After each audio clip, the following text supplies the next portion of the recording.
होंगे। जैसे कि पता है हम लोग अभी भारतीय राज्य व्यवस्था का बीपीएससी का प्रीवियस ईयर क्वेश्चन कर रहे हैं। ये इस सीरीज़ का क्लास नंबर मेरा 4 है। क्लास 3 तक ऑलरेडी चैनल पे अपलोड कर दिया गया है। अगर कि आप लोग चैनल पे नए हैं, अगर कि ये पहला बार क्लास देख रहे हैं, तो इससे पहले कि आपसे रिक्वेस्ट है, निवेदन है कि आप क्लास 3 तक आप जाकर पहले उसका देख ले, उसके बाद ये देखें।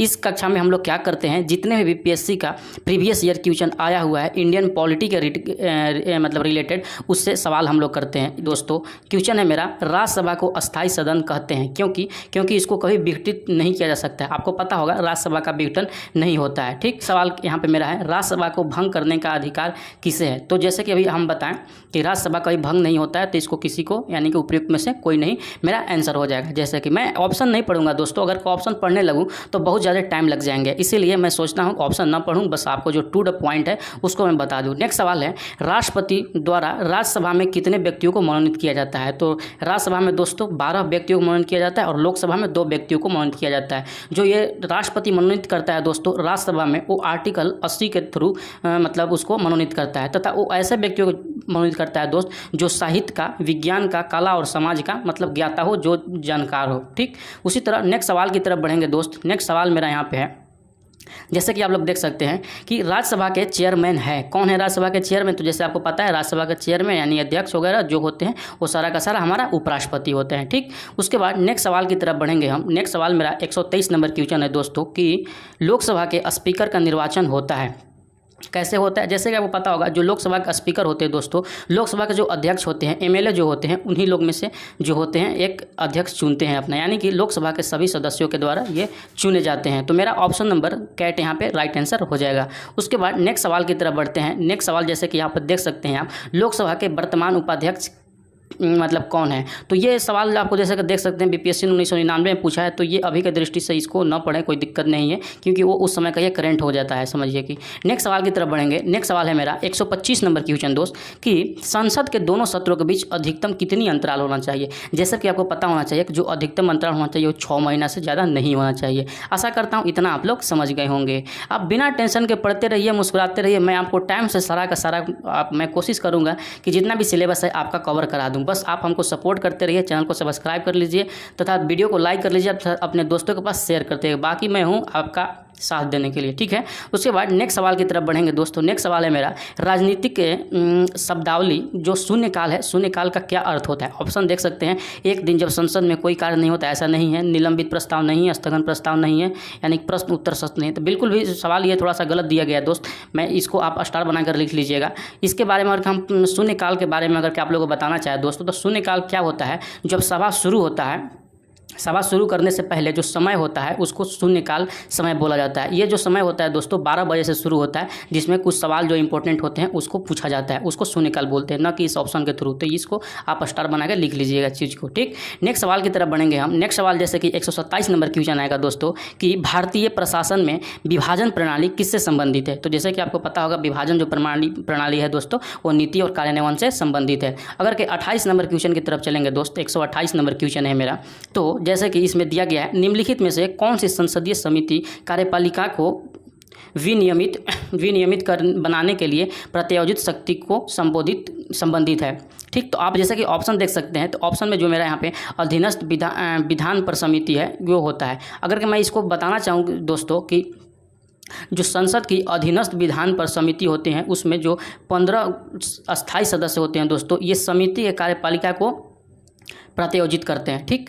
और तथा ये जो रिपोर्ट अपना पेश करते हैं वो संसद को पेश करते हैं। नेक्स्ट सवाल की तरफ अगर हम चलेंगे, नेक्स्ट सवाल है मेरा यहाँ पे कि आम आदमी पार्टी है, कौन सा पार्टी है? तो जब ये सवाल पूछा गया दोस्तों तो उस समय तो इसका आंसर हो जाएगा इनमें से कोई नहीं, क्योंकि उस समय ये कोई पार्टी नहीं थी, लेकिन अभी वर्तमान पार्टी में ये राष्ट्रीय पार्टी बन गई है। आप ये बातों को याद रखिएगा, ठीक। नेक्स्ट सवाल की तरफ बढ़ेंगे तो नेक्स्ट सवाल है मेरा यहाँ पे, जैसे कि अगर क्या आपको दिखाई दे रहा हो तो 130 नंबर क्वेश्चन है दोस्तों कि संसद के दोनों सदनों का संयुक्त अधिवेशन आयोजित होता है, वो किस लिए आयोजित होता है? हमको उस सवाल को बताना है, ठीक।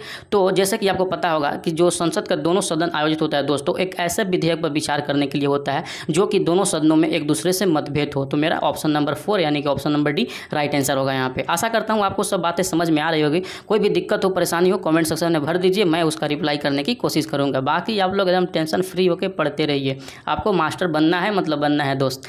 भारतीय, नेक्स्ट सवाल की तरफ चलेंगे। भारतीय राजनीतिक व्यवस्था में इनमें से कौन सर्वोच्च है? आपको पता होगा कि इंडियन अगर के पॉलिटिक्स में जाइएगा तो संविधान से बड़ा कुछ नहीं दोस्तों। संविधान के जितने भी भारत का एक एक नागरिक है उसके नीचे है, उससे ऊपर कुछ भी नहीं। आप ये एक बात को याद रखिएगा, ठीक है। नेक्स्ट सवाल की तरफ चलते हैं। नेक्स्ट सवाल मेरा आता है कि दिल्ली क्या है? तो सब लोग जानते हैं दिल्ली एक केंद्र शासित प्रदेश है, तो ऑप्शन नंबर बी मेरा यहाँ पे राइट आंसर हो जाएगा। उसके बाद जैसे ही मेरे दोस्तों चलते हैं मेरे को 133 नंबर क्वेश्चन पर, तो वहाँ पे आता है कि सिक्किम भारत का एक राज्य बनाया गया था। कब बनाया गया था? तो ये बनाया गया था दोस्तों 35वां संविधान संशोधन के थ्रू। तो आपको पता होगा कि जो 35वां संविधान संशोधन हुआ था दोस्तों, वो हुआ था 1974 ईस्वी में। उस समय इसको सिक्किम को भारत को संयुक्त राज्य में शामिल किया गया था, न कि राज्य का दर्जा दिया गया था। जो दर्जा दिया गया था दोस्तों वो 36वां संविधान संशोधन 1975 के थ्रू दिया गया था, ये बात याद रखिएगा। तथा जो सिक्किम था वो 22वां राज्य बना था, ये भी आप याद रखिएगा। कुछ भी सवाल पूछा जा सकता है आपसे। नेक्स्ट सवाल की तरफ बढ़ेंगे कि बिहार को काटकर एक पृथक वनांचल राज्य बनाना संभव है, तो ये कौन बनाता है दोस्तों? तो वो उसके पास, जिसके पास ये शक्ति होता है वो होता है संसद। संसद चाहे तो कुछ भी कर सकता है। तो जैसे कि आप ऑप्शन देख सकते हैं, राज्य विधानसभा में पारित कानून बिल्कुल नहीं, राज्यपाल द्वारा अध्यादेश पारित करके बिल्कुल नहीं, संवैधानिक औपचारिकताओं को समाप्त करके बिल्कुल नहीं, इनमें से कोई नहीं। तो मेरा यहाँ पे ऑप्शन नंबर डी हो जाएगा। जैसे कि आपको पता होगा जो बिहार से काटकर बनाने का जो मतलब राइट है वो संसद के पास है, बाकी किसी के पास नहीं है, ठीक। नेक्स्ट सवाल की तरफ बढ़ेंगे दोस्तों। नेक्स्ट सवाल होगा मेरा, संविधान समीक्षा आयोग जिसे फरवरी 2000 में गठित किया गया था, उसके अध्यक्ष कौन थे? तो उसके अध्यक्ष जो थे दोस्तों एम.एन. वेंकट चलैया थे, ठीक। आप इसको याद रखिएगा। नेक्स्ट सवाल की तरफ चलेंगे। नेक्स्ट सवाल है मेरा दोस्त यहाँ पे 136 नंबर क्वेश्चन आता है कि भारत के सर्वोच्च न्यायालय की स्थापना हुई थी। तो आप अब बताइए कि भारत के सर्वोच्च न्यायालय की स्थापना कब हुई थी? जो ऑप्शन में दिया गया आपको उसी को बताना है। तो जो हुई थी दोस्तों वो हुई थी भारतीय संविधान के द्वारा हुई थी, भारतीय उच्च न्यायालय की स्थापना, ठीक। इसके बारे में अगर हम कुछ जानना चाहें तो जब संविधान दोस्तों प्रारंभ हुआ था उस तब उच्च न्यायालय में जो मतलब न्यायाधीशों की संख्या था दोस्तों वो था मतलब सारे लोग को मिलाकर न्यायमूर्ति को छोड़कर जो मेन होते हैं 7 था, यानी कि 7 लोग न्यायाधीश थे और एक जो थे वो हेड थे, तो यानी कि 7 प्लस 1 था। अगर के वर्तमान दृष्टि में देखें दोस्तों तो वर्तमान में 33 ठो आपका न्यायाधीश है और एक मुख्य न्यायमूर्ति है, ठीक। आप ये बातों को याद रखिएगा। उसके बाद नेक्स्ट सवाल की तरफ चलेंगे तो नेक्स्ट सवाल मेरा वही आता है, वही मतलब कि भारत के सर्वोच्च न्यायालय की स्वीकृत क्षमता क्या है, यानी सैंक्शन स्ट्रेंथ क्या है। जैसे आपको बताएं कि 33+1 अभी वर्तमान में इतना है, ठीक। नेक्स्ट सवाल की तरफ बढ़ेंगे। नेक्स्ट सवाल मेरा यहाँ पे आता है कि भारतीय सर्वोच्च न्यायालय में न्यायाधीशों की नियुक्ति कौन करता है? ये तो बच्चा जानता है कि आर्टिकल है 124 के तहत में जो राष्ट्रपति होता है भारत का सर्वोच्च न्यायालय के न्यायाधीशों की नियुक्ति करता है। नेक्स्ट सवाल की तरफ अगर के बढ़ेंगे तो नेक्स्ट सवाल है मेरे यहाँ पे दोस्त कि उच्चतम न्यायालय के न्यायाधीशों की संख्या की वृद्धि करने की शक्ति किसके पास है? तो आप सब लोग जानते हैं कि कुछ भी बढ़ाना घटाना किसी को हटाना हो वो सारा काम संसद करेगी, ठीक। नेक्स्ट सवाल की तरफ बढ़ेंगे। नेक्स्ट सवाल है मेरा दोस्त यहाँ पे सर्वोच्च न्यायालय के न्यायाधीशों की सेवानिवृत्ति की उम्र कितना है? तो ये सब लोग जानते हैं कि कितना है, तो वो है 65 वर्ष तक। आप लोग याद रखिएगा सर्वोच्च न्यायालय के, ठीक। नेक्स्ट सवाल की तरफ चलेंगे दोस्तों। नेक्स्ट सवाल मेरा 141 नंबर सवाल यहाँ पे जैसे कि आप लोग देख सकते हैं आता है कि सर्वोच्च न्यायालय का न्यायाधीश अपने पद से त्यागपत्र किसको लिखकर देते हैं? तो जब उसको नियुक्त करेगा राष्ट्रपति तो वो अपना जो त्यागपत्र होगा वो राष्ट्रपति को देगी, ठीक। तो आपको ये भी सबको पता होगा, तो ऑप्शन नंबर ए यहाँ पे मेरा राइट आंसर होता है। उसी तरह अगर के नेक्स्ट सवाल की तरफ बढ़ेंगे दोस्त मेरा, तो नेक्स्ट सवाल मेरा आता है कि न्यायिक पुनर्विलोकन का क्या अर्थ होता है सर्वोच्च न्यायालय में? जो न्यायिक पुनर्विलोकन होता है दोस्तों उसका क्या मतलब होता है? उसका यही मतलब होता है कि किसी भी राज्य का जो कानून को वो अवैध घोषित कर सकता है। कोई भी जैसे राज्य अगर कोई कानून लागू कर सकता है तो अगर उस सर्वोच्च न्यायालय चाहे तो आपका न्यायिक पुनर्विलोकन के पावर का यूज करके उसको अवैध घोषित कर सकता है। आशा करता हूँ इतना समझ गए होंगे। अगर कभी भी लाइक नहीं मारे हो तो पहले जल्दी से लाइक मारो, उसके बाद आगे देखिएगा हमारे बिहार के मास्टर लोग, ठीक। उसके बाद क्वेश्चन नंबर 143 आता है, तो भारत के न्यायिक प्रणाली किस पर आधारित है? तो सबको पता है वो संविधान पर भी आधारित है, नियमित कानून की उचित प्रक्रिया पर भी आधारित, परंपरा पर भी आधारित है और कानून का स्थापित प्रक्रिया पर भी आधारित। तो ये यानी कि सब हो जाएगा, तो ये हो जाएगा उपयुक्त में से एक से अधिक। जैसे कि आपको देख लीजिए ये हाल का सवाल पूछा गया 2022 का 67वां बीपीएससी में पूछा गया सवाल है, ठीक। 144 नंबर के सवाल का अगर देखते हैं तो राज्य सरकार का कार्यकारी अध्यक्ष जो संवैधानिक प्रमुख होता है वो कौन होता है? तो जो राज्य का होता है दोस्तों राज्यपाल होता है, जो देश का होता है वो मेरा राष्ट्रपति होता है। ये सारे लोगों को पता है।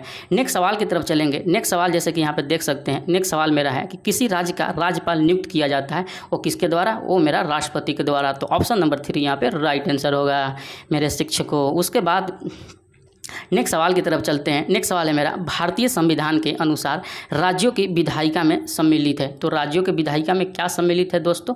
तो वो सम्मिलित है, जैसे कि आपको पता होगा, राज्यपाल, विधानसभा, विधान परिषद। तो ये पूरा का पूरा विधायिका बनाता है। तो यानी कि ऑप्शन नंबर मेरा 4 यहाँ पे राइट आंसर होगा। जैसे कि ऑप्शन नंबर 4 यहाँ पे देख सकते हैं, ऑप्शन नंबर डी मेरा राइट आंसर हो जाए। ठीक, उसके बाद नेक्स्ट सवाल की तरफ अगर के हम बढ़ेंगे तो नेक्स्ट सवाल है मेरा यहाँ पे, जैसे कि आप देख सकते हैं कि जो उत्तर प्रदेश के राज्यपाल ने विधानसभा के सत्र के आयोजन के लिए इसके अध्यक्ष को निर्देश किया, ऐसा करने में वो उन अधिकारों का उपयोग कर रहे हैं जो उनके पद में निहित है। यानी कि जो राज्यपाल है वो विधानसभा के सत्र को आयोजित करने के लिए अध्यक्ष को निर्देश देता है। ये कौन सा आर्टिकल में है? तो आर्टिकल मेरा 175 के सेकंड में है, याद रखिएगा।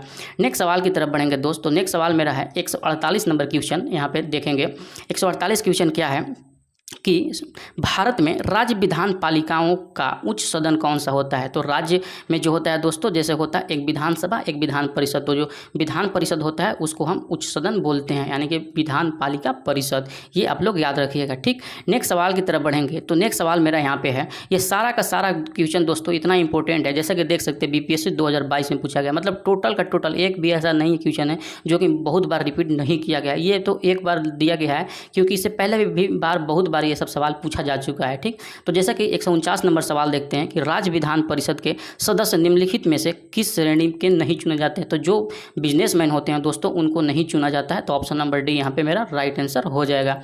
150 नंबर सवाल की तरफ अगर के हम लोग चलें तो 150 नंबर सवाल है दोस्तों, किसी राज्य के विधान परिषद की संरचना अथवा विघटन किया जा सकता है? किसके द्वारा किया जा सकता है दोस्तों? तो वो केंद्रीय संसद के द्वारा किया जा सकता है। ठीक, नेक्स्ट सवाल की तरफ बढ़ेंगे। 151 नंबर मेरा सवाल यहाँ पे आता है कि कहाँ पे विधान परिषद है, किस राज्यों में विधान परिषद है? तो अगर ऑप्शन में देखें तो ऑप्शन में बिहार मेरा राइट आंसर होगा, यानी ऑप्शन नंबर डी। जैसे कि आपको पता होगा कि जो विधान परिषद है दोस्तों 6 राज्यों में है। कौन कौन राज्यों में है? बिहार में, महाराष्ट्र में, कर्नाटक में और उत्तर प्रदेश में, आंध्र प्रदेश में और तेलंगाना में।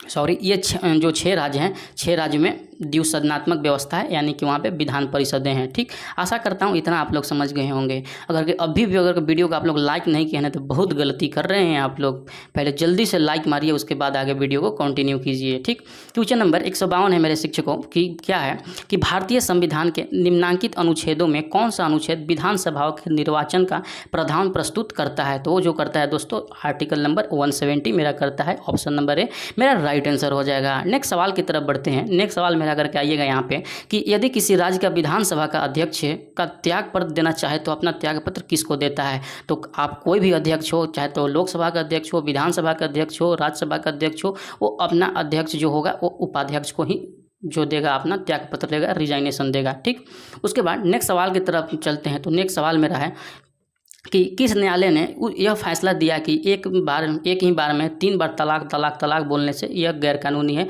उसका तलाक नहीं होगा? तो ये इलाहाबाद उच्च न्यायालय ने बोला था। तत्कालिक सवाल है ये, ज़्यादा इस पर सोचने की बात नहीं है। ठीक, नेक्स्ट सवाल की तरफ चलते हैं। नेक्स्ट सवाल मेरा है कि निम्नलिखित उच्च न्यायालयों में से एक से अधिक राज्य या केंद्र शासित प्रदेश के लिए है। तो जैसा कि आपको पता होगा दोस्तों, तो जैसे इलाहाबाद और दिल्ली तो ये तो एक राज्य के लिए है, लेकिन यहाँ पे गुवाहाटी और मुंबई, इसमें जो सी और डी दोनों आंसर होगा, जो कि एक से अधिक के लिए ये उच्च न्यायालय है। जैसे कि आपको पता होगा जो गुवाहाटी उच्च न्यायालय है दोस्तों, उसमें असम का भी और नागालैंड, मिजोरम, अरुणाचल प्रदेश सबका क्षेत्राधिकार गुवाहाटी के अंदर में ही आता है। तथा उसके बाद जो मुंबई है, मुंबई के अंतर्गत जो जैसे दादर नगर हवेली हो गया, दमन दीव हो गया, गोवा हो गया, ये सब जो आता है मुंबई हाईकोर्ट के अंडर में ही आता है। आशा करता हूँ इतना बातें आप लोग समझ गए होंगे। अगर फिर भी नहीं समझे तो कोई भी परेशानी हो तो कमेंट सेक्शन खुला है, आप वहाँ पे भर के लिखिए अपना बातें, प्रॉब्लम, जो भी समस्याएं हो। ठीक, नेक्स्ट सवाल चलते हैं। 156 नंबर यहाँ पे है, बाबरी मस्जिद राम जन्मभूमि विवाद जो इलाहाबाद उच्च न्यायालय लखनऊ ज्ञानपीठ का समक्ष है, एक प्रकार का है, क्या था वो दोस्तों? वो था टाइटल सूट, जो कि अब सारा कुछ विवाद खत्म हो गया है। ठीक, नेक्स्ट सवाल की तरफ चलेंगे। नेक्स्ट सवाल मेरा यहाँ पे है कि 157 नंबर क्वेश्चन, भारत के संविधान का कौन सा अनुच्छेद भारतीय निर्वाचन आयोग की स्थापना से संबंधित है? तो जैसे कि आपको पता होगा जो मेरा निर्वाचन आयोग से संबंधित है दोस्तों, वो मेरा संबंधित है आर्टिकल में नंबर 324। आशा करता हूँ आप लोग अच्छे से पढ़ते पढ़ते यहाँ तक आ गए होंगे। अगर कि जो बंदा यहाँ तक वीडियो देख लिया, समझिए कि उसका सिलेक्शन पक्का होने वाला है, क्योंकि वो बच्चा सीरियस है भाई, वो सारे चीज़ों को समझ रहा है कि क्या उसको पढ़ना है क्या नहीं पढ़ना है। नहीं तो बहुत सारे बच्चे होते हैं, इसका थंबनेल देखे, इसका थंबनेल देखे, इसको टच किया और 1-1 मिनट देखकर उसको निकल गए, ना इसका वीडियो देखेगा ना उसका वीडियो देखिएगा, तो उसमें प्रॉब्लम है। कोई भी टीचर का आप लीजिए वीडियो, तो उसको कम से कम आप देखिए कि वो चीज़ में क्या मैटर है। अगर अच्छा उसमें कंटेंट मिल रहा है तो बिल्कुल वो वीडियो को पूरा देखें, जैसे कि मेरा कंटेंट ही देख लीजिए, लास्ट तक आप जरूर देखें, क्योंकि ये सब मैं अपना सा कुछ नहीं बता रहा हूँ, ये सारा का सारा बीपीएससी ने बार सवाल पूछा गया है। तो मोस्ट प्रोबेबली चांसेस हैं कि आपका जो शिक्षक बहाली होने वाला है मित्रों, उसमें ये सब सवाल देखने को मिल सकते हैं। नेक्स्ट सवाल की तरफ अगर के चलेंगे दोस्तों, नेक्स्ट सवाल मेरा यहाँ पे है 158 के बाद 158 नंबर क्वेश्चन हम लोगों ने नहीं देखे अभी। तो 158 नंबर क्वेश्चन है दोस्त मेरा यहाँ पे कि भारतीय संविधान का कौन सा अनुच्छेद संवैधानिक प्रावधानों की संघीय संसद या राज्य विधान पालिकाओं द्वारा बनाए गए नियमों कानून पर प्राथमिक प्रदान करता है। तो वो जो करता है आर्टिकल नंबर 13 करता है। आप लोग ये बातों को याद रखिएगा। ठीक, नेक्स्ट सवाल की तरफ चलेंगे। तो नेक्स्ट सवाल क्या है मेरा कि निम्नलिखित में से कौन सा विषय समवर्ती सूची के अंतर्गत आता है। तो जैसे कि पता होगा शिक्षा जो आता है मेरा समवर्ती सूची में आता है। ठीक, समवर्ती सूची क्या होता है, इस पे कानून बनाने का अधिकार किसका होता है, ये सारा जवाब समवर्ती सूची के बारे में पूरा का पूरा पैराग्राफ और कमेंट सेक्शन में जरूर लिखें, अगर कि आप लास्ट तक वीडियो देखते देखते यहाँ तक आ गए हो। ठीक है, मिलते हैं नेक्स्ट वीडियो में। मुस्कुराते रहिए, पढ़ते रहिए, आपका सिलेक्शन पक्का होगा। चलिए मिलते हैं नेक्स्ट वीडियो में, तब तक के लिए बाय बाय। ठीक है दोस्त।